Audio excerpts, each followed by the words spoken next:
बिस्मिल्लाहिर्रहमानिर्रहीम। अल्हम्दुलिल्लाहि रब्बिल आलमीन वस्सलातु वस्सलामु अला सय्यदिल अंबियाई वल मुरसलीन मुहम्मदिन सल्लल्लाहु तआला अलैहि वसल्लम। अस्सलामु अलैकुम वरहमतुल्लाहि वबरकातुहू। मुझे प्यारा इस्लामी भाइरो ऐं इस्लामी भेनरो, अॼु जी हिन वीडियो में असीं हिक अहिड़ी शख्सियत जी मुकमल तारीख़ बयान कंदासीं जंहिं पंहिंजी ज़िंदगी जो हिकु हिकु पल इश्क़ रसूल सल्लल्लाहु तआला अलैहि वसल्लम ऐं तोहफ़ज़ नामूस रिसालत सल्लल्लाहु तआला अलैहि वसल्लम ऐं ख़त्म नबूवत लाइ वक़ुफ़ करी छॾियो। अॼु असीं ॻाल्हि कंदासीं शेखुल हदीस व शेख तफ़सीर अल्लामा ख़ादिम हुसैन रज़वी रहमतुल्लाह तआला अलैहि। अल्लामा ख़ादिम हुसैन रज़वी रहमतुल्लाह अलैहि 22 जून 1966 ईस्वी में ज़िले अटक जे हिकु दीनदार ऐं सादे घराने में पैदा थिया हुआ।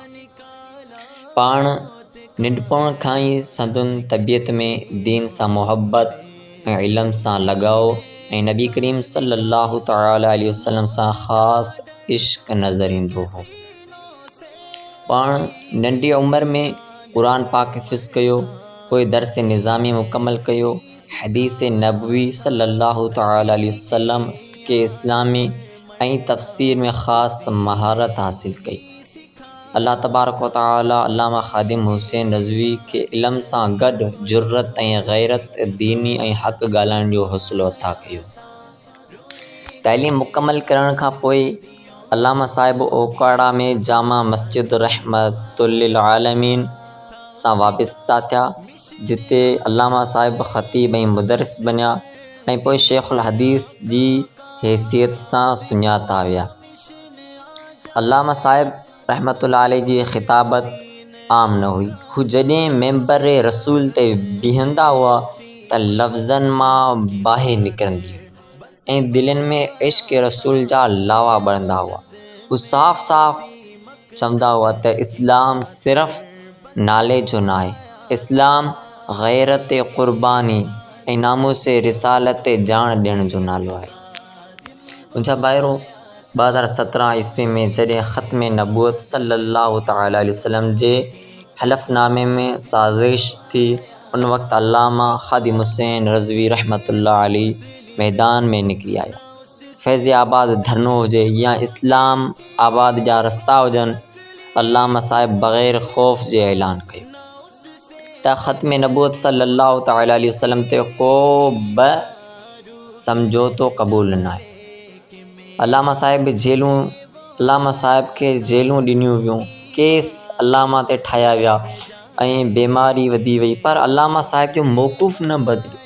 पाण व्हील चेयर ते हुअण बावजूदु हू तहरीक जी क़यादत कंदा रहिया ऐं ऐलान कंदा रहिया।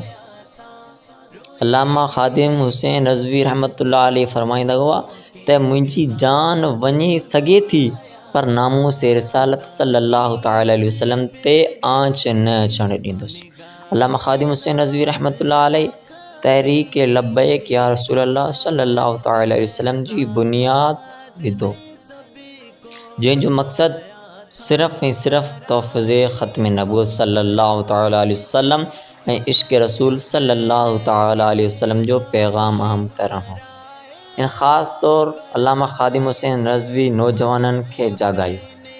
अल्लामा ख़ादिम हुसैन रज़वी रहमतुल्लाह अलैहि नौजवाननि खे ॿुधायो त इश्क़ रसूल सल्लल्लाहु तआला अलैहि वसल्लम नारे ताईं महदूद न आहे, पर अमली ज़िंदगी जो तक़ादो बकुण हुजणु खपे।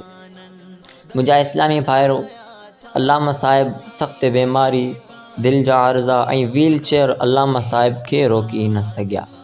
हू अमली तौरु सेखारी विया त सचो आशिक़ रसूल सल्लल्लाहु तआला अलैहि वसल्लम हालतनि खां नथो घबराए। 19 नवंबर 2020 ईस्वी ही मर्द कलंदर असां खां जुदा थी वियो, पंहिंजे मालिक हक़ीक़े सां वञी मिलियो, पर संदुसि आवाज़ अॼु बि फ़िज़ा में गूंजी रहियो आहे, लब्बैक या रसूल अल्लाह, लब्बैक या रसूल अल्लाह, लब्बैक या रसूल अल्लाह। मुंहिंजा भाइरो, अल्लामा ख़ादिम हुसैन रज़वी रहमतुल्लाह अलैहि जो मिशन ख़त्म नाहे थियो, ही मिशन क़यामत ताईं हलंदो रहंदो। ही मिशन हाणे असां सभिनी जी ज़िमेवारी आहे।